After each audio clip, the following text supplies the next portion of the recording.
Hello, Bacho. Let's read the question. So the question says the printing press has made knowledge accessible to a large number of people, but what kind of knowledge is it? Is it of any lasting character? Books have become commonplace, and when we say that books like Sexton Blake series sell like hot cakes, we have an indicator of the type of knowledge the average person in vast crowd seeks.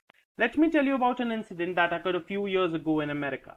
An American publisher printed 1 million copies of Charles Dickens' works in the hope of easily selling them in the author's name. But, to his disappointment, no amount of publicity or advertising could help him sell the books. He devised a strategy while exhausted. He tore off the cover pages and replaced the title with covers containing sensational love headings and advertised the new books once more. All of the books were gone in a week.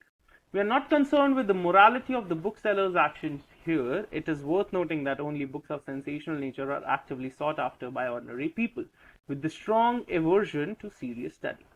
As a result, the grand argument that the printing press has made knowledge available to the masses is clearly fallacious and misleading. To put it another way, it has created a taste for low order books. On the basis of your understanding of the passage, answer the following questions or question. Is it true that printing press has made knowledge available to people? Option A, true. Option B, false. Option C, partially true. Option D, none of the above. सो आइए बच्चों, सबसे पहले passage का मतलब हम लोग समझते हैं. जो भी ऑथर है इस पैसेज के, उन्होंने ये दर्शाना चाहा है कि जो प्रिंटिंग प्रेस है उसने नॉलेज या प्रिंटिंग प्रेस ने नॉलेज एक्सेसिबल तो बहुत लोगों के लिए करा दी है, पर क्या ये नॉलेज असल में एक लास्टिंग कैरेक्टर आदमी पे छोड़ पा रहा है अच्छे पॉजिटिव वे में?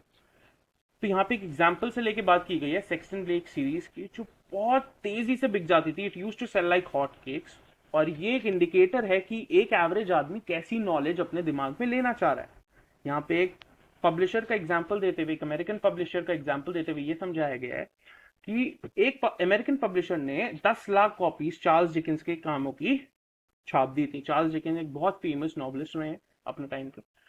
उन्होंने 10 लाख कॉपीज चार्ल्स डिकेंस के कामों की छाप दी थी और ये सोचा था कि ये तो सिर्फ ऑथर के नाम पे बिक जाएंगी, बट ऐसा नहीं हुआ. कोई पब्लिसिटी या कोई एडवर्टीजमेंट उनकी हेल्प नहीं कर सकता उन्हें किताबों बेचने में. तो उन्होंने एक नई स्ट्रैटेजी अपनाई और उसने सारे कवर पेजेस फाड़ के रिप्लेस कर दिया सेंसेशनल लव हेडिंग से, और फिर एक और बार अपनी बुक्स री एडवर्टाइज करी, और इस बार एक हफ्ते के अंदर सारी बुक्स बिक गई, या एक हफ्ते में सारी बुक्स बिक गई.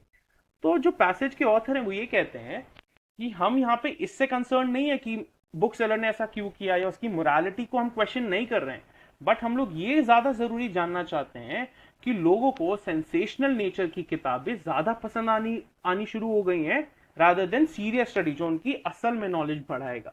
तो उसके कारण एक आर्ग्यूमेंट क्रिएट हो गया है कि जो प्रिंटिंग प्रेस ने नॉलेज तो लाखों लोगों में पहुंचाई, क्या यह नॉलेज मिसलीडिंग है और फैलिशियस है, या फिर इसने एक टेस्ट डेवलप कर दिया only for low order books. So on the basis of your understanding of the passage, answer the following question. Is it true that printing press has made knowledge available to people? अब अगर मैं बात करूं बच्चों true की, ठीक है, if I talk about true, yes, knowledge तो बहुत पहुंचा दी है, बट क्या ये नॉलेज एक लास्टिंग कैरेक्टर की है? वो यहां पे लिखा है. नॉलेज अच्छी पहुंचाना अच्छी बात है, बुरी पहुंचाना is not good. So true would be wrong. अब मैं बात करूं फॉल्स की बच्चों, फॉल्स तो है ही नहीं भाई, नॉलेज तो पहुंचाई है, तो उसको हम डिसअग्री नहीं कर सकते. अब हम आते हैं ऑप्शन नंबर सी पे, पार्शियली ट्रू. पार्शियली ट्रू पे.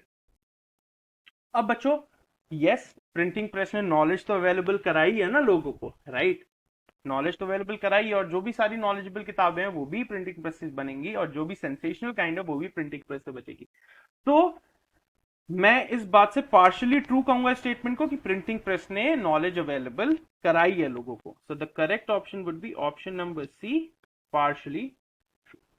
और फिर नन ऑफ द अबव का तो सवाल ही नहीं उठता because we have chosen one option. I hope you understood it well. Best of luck.